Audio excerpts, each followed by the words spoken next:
Dobrodošli nazaj v oddajo VV Faktor. Pogovarjamo se o stanju, razmerah in pa perspektivah slovenske politične desnice. Z menoj sta Matej Lahovnik in pa Sebastijan Jeretič.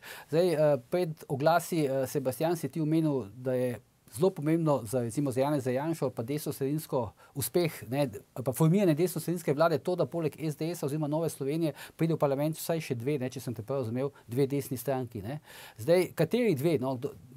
Kaj je to? Je to Ljudska stranka? Je to zdaj ta nastajajoča stranka Aleša Primca? Ali je to Zmago Jelinčič? Kdo ima tukaj pravzaprav največ možnosti? No, tekma bo zagotovo kar ostra, ampak jaz mislim, da zaradi neke, dajmo reči, tradicionalne prepoznavnosti imata prednost Jelinčič in Zidanšek. Gre za stranki, ki sta že bili parlamentarni. Zmago Jelinčič je izjemno inteligenten in prefregan politik in vse, kar bo rabil, je dovolj velika pojavnost. On trenutno trpi popolno medijsko blokado, s par nastopi na televiziji bi znal pridobiti nazaj tisto nekdanjo podporo. SLS je pa tako ali tako na robu vstopa v parlament. Na zadnjih volitvah jim je zmanjkalo par sto glasov. Prihodnje leto, če bi samo ponovili tisti rezultat, bi zmanjšal udeležbo že pomenil prestop praga. Tam je njihov ključni adut je seveda še vedno močna infrastruktura lokalna, imajo še vedno nekih 15 županov, tako da je to, dajmo reči, prednost Jelinčiča in Zidanška. Nove iniciative se morajo pa še izkazati. Jelinčič nima županov. Matej, kaj pa ti meniš? Ja, glede Jelinčiča mislim, da dejansko on se lahko v kampanji s parimi stavki zavihti v parlament. Vsi vemo, da je Zmago stari lisjak, mojster te šank politike in on s parimi izjavami lahko pripelje stranko nazaj. No, vprašanje je sam, če se mu bo dalo. Pri drugače pa mislim, da pri SLS-u in pa Novi Sloveniji, pri Novi Sloveniji je mislim, da temeljni problem, da so malo v krču, ker po teh predsedniških volitvah je več ali manj očitno, da so limitirani z Ljudmilo Novak na nekih 6 do 7%. Ona je pripeljala stranko v parlament, kar je bil velik uspeh, očitno pa nima te možnosti narediti nek pomembnejši preboj preko 10% in so pred vprašanjem, ali bodo tvegali z nekim mladim liderjem ali ne. In očitno imajo težave se to odločiti, vprašanje tudi, ali imajo koga, s katerim bi upali tvegati. Kar se pa SLS-a tiče, pa mislim, da je temeljni problem, da Zidanšek deluje precej nekarizmatično. Oni res imajo nek teren, imajo tudi teme, s katerimi bi lahko mobilizirali volivke in volivce, ampak smo videli na predsedniških volitvah, ker se niso prav zasukali, prav zastavili stvar, je njihova povsem neprepoznavna kandidatka dobila manj glasov, kakor je članov stranke v SLS-u. Tako da se pa absolutno strinjam s tem, da desno-sredinske koalicije brez še dveh desnih strank in recimo še Jelinčiča ali kakšne liberalne stranke na sredini verjetno ne bo. Se pravi, kaj pa zdaj, lahko mi, kada govorimo o SLS-u, govorimo tudi recimo pogojno o Francu Kanglerju oziroma tej njegovi novi ljudski stranki? Jaz mislim, da je to popolnoma ločena zgodba. Ne vidim ravno variante, da bi se ponovno povezali. Franc Kangler ima seveda izjemno prepoznavnost, tudi kontroverznost zaradi tega. Mislim pa, da po informacijah nekako ni sestavil celotne nacionalne mreže in bo bolj lokalno omejen in mislim, da ima dosti večje možnosti recimo na lokalnih volitvah konc leta. Vse te mali razdrobljeni akteri, poleg Kanglerja jih je še nekaj. Ti ne vidiš možnosti, da bi se recimo Zidanšek in Kangler povezala v tem smislu, da bi recimo Kangler dobil po neko predvolilno koalicijo in bi Kangler recimo dobil nekako na razpolago to 8. in pa 7. volilno enoto, tam, kjer je recimo pač Močan, Maribor in pa Prekmurje, Zidanšek pa ostali del Slovenije. Jaz mislim, da možnosti za to niso ravno velike, predvsem ne samo zaradi odnosov Zidanšek-Kangler, ampak zaradi drugih v SLS-u in zaradi nekih starih napetosti. Tako kot recimo ni veliko možnosti, da bi se SLS in Nova Slovenija združili ali šli v nek nov proces ustanavljanja starih slovenskih krščanskih demokratov ali kaj podobnega. Kljub vsemu je slovenska politika le nekako dosti egocentrična, kar se tiče posameznih akterjev. Poleg tega je pa tudi naš volilni sistem takšen, da dajmo reči, zmanjšuje možnosti nekih predvolilnih koalicij, ker ni tako lahko sestaviti, skockati celotno zgodbo, kot recimo na jugu, ker je nacionalna lista in se stranke dogovorijo. Da ne bomo čas zapravljali za jug, ja. Tam je dosti lažje sestaviti predvolilno koalicijo, ki se zmeniš. Jaz imam 4., 8., 12. mesto na listi, ti imaš to in je malo drugače. Pri nas je sistem dosti bolj kompliciran. Kje se je pa zdaj tukaj izgubil Aleš Primc? Matej? Jaz mislim, da enostavno je bil zelo omejen na ta družinski zakonik, na zelo ozko temo.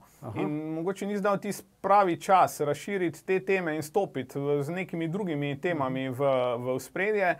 Jaz mislim, da seveda politično je bilo logično, da se Primc, Kangler in Zidanšek dogovorijo med sabo, se dogovorijo, ker bi to vsem garantiralo vstop v parlament, z ločenimi listami tvegajo, da bodo vsi ostali pod pragom, ampak mislim, da v tem trenutku ne bodo premogli dovolj politične modrosti za takšen dogovor, predvsem tudi, ker so tukaj neka osebna vprašanja, ali so sposobni neka osebna nasprotja postaviti. Ti govoriš o Zidanšku, Primcu in Kanglerju, kako? Ja, jaz mislim, da tako kot trenutno zgleda, se mi zdi najbolj verjetno, da bo ob SDS-u še Nova Slovenija prišla v parlament, SLS visi, medtem ko Primc in Kangler sama praktično nimata kakšnih posebnih možnosti in edina stranka, recimo pogojno rečeno desna, čeprav vemo, da je Jelinčič tudi vprašanje, ali ga lahko sem uvrstimo, je še tukaj Slovenska nacionalna stranka.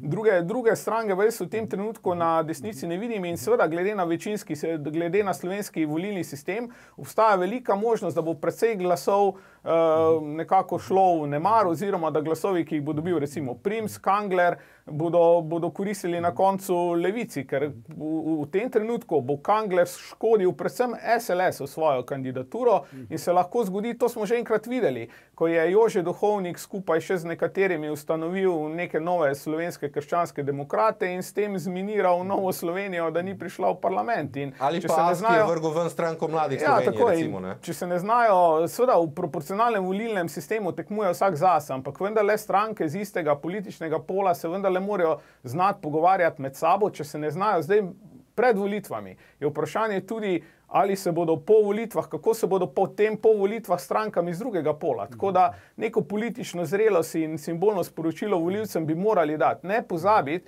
da je pot za zmago desnice leta 2004 tlakoval tudi Zbor za republiko, ki je uspel pod nek dežnik povezati vse desno-sredinske stranke in dati neko, bom rekel, takrat je bila neka čisto posebna energija. Znali so nagovoriti tudi sredinske volivce v Sloveniji, češ kaj bo za njih boljše, če pridejo na oblast. Govorili so o sproščeni Sloveniji, o manj birokracije, o nižjih dajatvah in podobnem, ampak zdaj se mi zdi, da zaenkrat te energije še ni videti. Dobro, jaz ne bi povsem zanemaril še možnosti sicer velikega presenečenja in to je Andrej Čuš. Andrej Čuš sestavlja zelo močno lokalno mrežo, sam je napovedal, da bo imel 50 občinskih svetnikov na listi določene mladinske strukture, pobral ima Zelene Slovenije in če mu rata res celo Slovenijo pokriti, on ne sme imeti enega slabega igralca v ekipi, ima možnost recimo narediti izjemno veliko presenečenje, ker sicer mu verjetno redko kdo pripisuje možnosti za vstop v parlament. Matej, okoli Čuša še mogoče?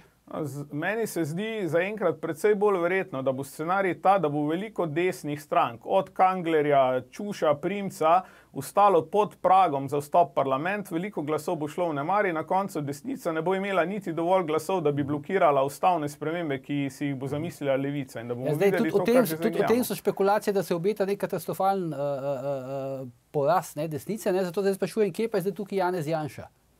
Oziroma stranka SDS. Jaz mislim, da SDS bo zagotovo tukaj znala narediti tisto domačo nalogo. So že začeli delati nek program, vidi se, da nagovarjajo volilno telo z programskimi zadevami.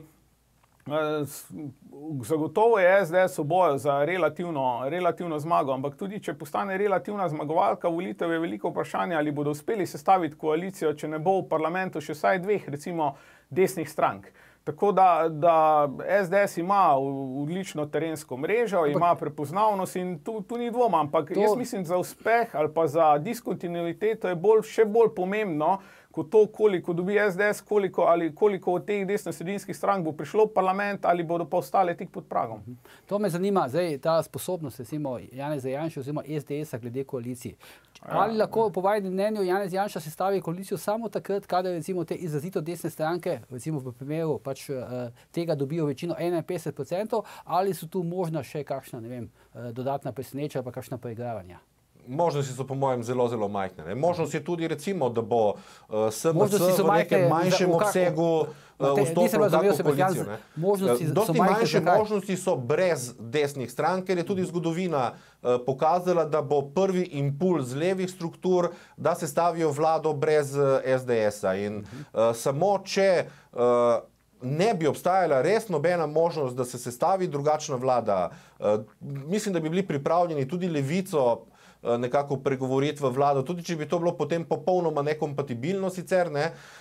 Tako da verjamem, da je edina možnost za vlado Janeza Janše ta, o kateri govoriva z Matejem, torej, da bodo vsaj 4 jasno desne stranke v parlamentu. SDS in Nova Slovenija sta stranki, ki sta izjemno stabilni, imajo zelo dobro strankino infrastrukturo, imajo izkušnje in tukaj ni nobene dileme, da bodo svoj rezultat nekako naredili. Ključno je to vprašanje, o katerem je govoril Matej. Nevarnost, da bo preveč igralcev ostalo na 1 do 3 odstotke in da se bodo torej glasovi drobili in ostali pod pragom. Kaj pa to recimo konkretno pomeni za Janeza Janšo, recimo, če postane relativni zmagovalec volitev, ne, ampak mu nekako ne uspe sestaviti vlade? Jaz mislim, da se bo tudi sam takrat odločil, da je to verjetno konec neke politične kariere, da bo čas za spremembe, ker vleč pa do leta 2022 to situacijo, mislim, da ne bo nekako produktivno za celotno desnico. Misliš, kaj je opozicijsko situacijo? Situacijo, da bi torej, čeprav bi bil zmagovalec zato, ker je on vodja desnice, še naprej vladala Levica. Matej, tvoje mnenje okoli tega? Ja, on politično je zelo spreten, predvsej bolj kot Zoran Janković, ki mu ni uspelo kljub relativni zmagi sestaviti. Ampak jaz mislim, da njegov glavni problem bo, da politično vodstvo Desusa ne bo dovolilo vstopa Desusa v desno-sredinsko vlado in podobno se zna zgoditi Šarcu. Tudi če bi Šarec recimo se nagibal tudi za sodelovanje z Janezom Janšo in tudi volivci Šarca, če bi to podprli, mislim, je vprašanje, kakšna bo poslanska skupina Šarčeve stranke in meni se zdi predvsej verjetno, da bo Levica tukaj upravila domačo nalogo in da bo poskrbela tudi preko poslanskih skupin teh strank, da bo blokirala možnost postavitve desno-sredinske vlade. Ker vemo, da v parlamentu bo sestavil tisti vlado, ki bo imel 46 poslanskih glasov. Kaj dan po volitvah misli volilno telo posameznih strank, je pa žal potem irelevantno vprašanje. No in Bojan, izjemno pomembno je, da je predsednik države Borut Pahor, ker bo odločil, komu podeliti recimo mandat. In jaz verjamem, da bo on pri temu korekten, za razliko od recimo Milana Kučana, ki leta 96 ni bil. Takrat, če se spomnite, je koalicija Slovenija, torej trojček SDS, SLS, Nova Slovenija, oziroma SKD, takratni dobila 45 poslancev, Levica vključeno z Jelinčičem pa 43. In bi dejansko pripadil mandat takrat Marinu Podobniku, ga je pa Kučan dal Drnovšku, češ da je relativni zmagovalec in s tem potem omogočil tisto kupčkanje in, dajmo reči, nakup poslanca Puckota, ki je omogočil povsem drugačno vlado. Ja, no, se pravi, ampak jaz mislim, koliko sem jaz pač doslej razumel to politično pozo Boruta Pahorja, da bo on dal mandat tistemu, ki bo relativno zmagovalec. Jaz mislim, da tistemu, ki bo imel možnost sestaviti. To je pa druga zadeva. To je pa druga zadeva. V kampanji je na vprašanje, komu bo dal mandat, izrecno dejal, in da bo dal najprej tistemu, ki bo relativni zmagovalec. Zdaj Sebastian govori pa o neki drugi zadevi. Ja, sam seveda moramo nekaj vedeti. Če pa po drugi strani Levica pride z 46 poslanskimi podpisi, je pa to nekaj drugega, kar pa bo tudi predsednik države potem težko rekel, oziroma bo imel zelo dober izgovor, da da mandat drugemu. Vlado bo sestavil tisti, ki bo znal šteti do 46. Janković ni znal na zadnjih volitvah. Je pa pomembno dobiti prvi vlogo mandatarja, ker prvi kupčkaš. Tu je pole position kot v Formuli 1. Ampak zdaj, če sem jaz tudi prav razumel Sebastiana, je Janez Janša zdaj pred, kako bi rekel, pred precejšno zagato, veliko njegovega je zdaj na teži. Jaz mislim, da je najbolje za njega, da dobi slabši rezultat, kot ga je dobival v preteklosti. Zato, ker če bo kazalo, da je SDS napumpano najmočnejša stranka, bo to zbudilo tudi kontraefekt in mobiliziralo nekako Levico. Če bi pa njemu malo slabše kazalo... v kampanji nekako? Ja, recimo 2 meseca pred volitvami. Če bi pa malo slabše kazalo SDS-u, torej v rangu 22, 25, ne pa 30+, bo to manjša mobilizacija, torej manjši strah pred njim na levi in hkrati dovolj kisika za manjše desne stranke, da recimo prestopijo prag. Ker ravno tista njegova popolna dominacija je takrat najprej vrgla iz parlamenta Novo Slovenijo, kasneje pa tudi Slovensko ljudsko stranko. Jaz sem te hotel, pač to sem nekako razumel iz tega tvojega izvajanja, da je zdaj tokrat se dejansko lomi v bistvu njegova oziroma Janševa politična karijera. Jaz bi rekel, da ja, in mislim, da je tudi sam seveda kot najbolj izkušen slovenski politik tako razumen, da bo za koristi stranke znal povleči prave poteze v primeru, da SDS izključno zaradi njega ne bi mogel zbrati koalicijskih partnerjev. Matej, si ti podobnega mnenja? Jaz mislim, da tukaj pri levici je zdaj, zakaj je Janša zdaj ključen problem? Zato, ker je pač Janša nekdo, ki lahko... Levici ali desnici, nisem te razumel. Pri levici, ne? Zakaj je ta anti-Janša blok dela? Zato, ker se pač bojijo, da bi Janša lahko presekal nekatera tranzicijska omrežja, ne? Vzpostavil pomenil neko diskontinuiteto. Jasno, vsi na levici bi si želeli, bom rekel, stranko žlahne desnice, o tem je že bilo govora. In zdaj, tudi če bi znotraj SDS-a bil nekdo drug, ki bi imel enako politiko kot Janša, bi ga enako verjetno napadli z vsemi sredstvi. Tako da jaz predvsem mislim, seveda, da je še nekaj stvari vendarle odprtih. Ne pozabi, da leta 2004, v času, ko je LDS izgubila volitve, so vendarle bile tudi ekonomske razmere podobno ugodne kot sedaj. Tudi gospodarska rast je bila okoli 4,5%, ampak je levica nekako pred volitvami mogoče tudi malo zaspala. Takrat je poskušal Kučan s tistim pobudo Foruma 21 vse skupaj zbuditi, ampak mu nekako ni ratalo. Tako da vprašanje, jaz mislim, prekmalo bi bilo še reči, kdo kaj bo lahko ali ne bo mogel sestaviti. Veliko bo se še dogajalo, 6 mesecev je do volitev še relativno dolga doba. Vprašanje tudi, kaj se bo dogajalo z Šarcem, vendarle je sedaj nekaj več časa do volitev in lahko tudi politična konkurenca odreagira. Ampak mislim, da dejansko seveda bo pa veliko vprašanje, seveda, ali bo prišlo do diskontinuitete, če se na desno sredini ne bojo naučili pogovarjati med sabo, če jim ne koristi, če se ne znajo med sabo pogovarjati in malo, kako bi rekel, tudi nekatera osebna nasprotja zgladiti, potem bojo zelo težko se predstavljati kot alternativa. Samo Sebastian, en stavek lahko ti še zdaj pustim, kaj moramo zaključiti. Se strinjam. Ključno za desnico je, da se vsi tej razdrobljeni akteri pametno pogovorijo, da svoj ego malo pomirijo in da sestavijo, bom rekel, usklajeno zgodbo, ki bo omogočila neko desno vlado. Dobro, Matej, Sebastian, najlepša hvala za te komentarje. Zdaj itak se bomo o teh stvareh še pogovarjali. Gremo zdaj na oglase. Po oglasih pa se vrnemo na novoletno zabavo Zorana Jankovića, ki je davkoplačevalce stala 160 000 evrov.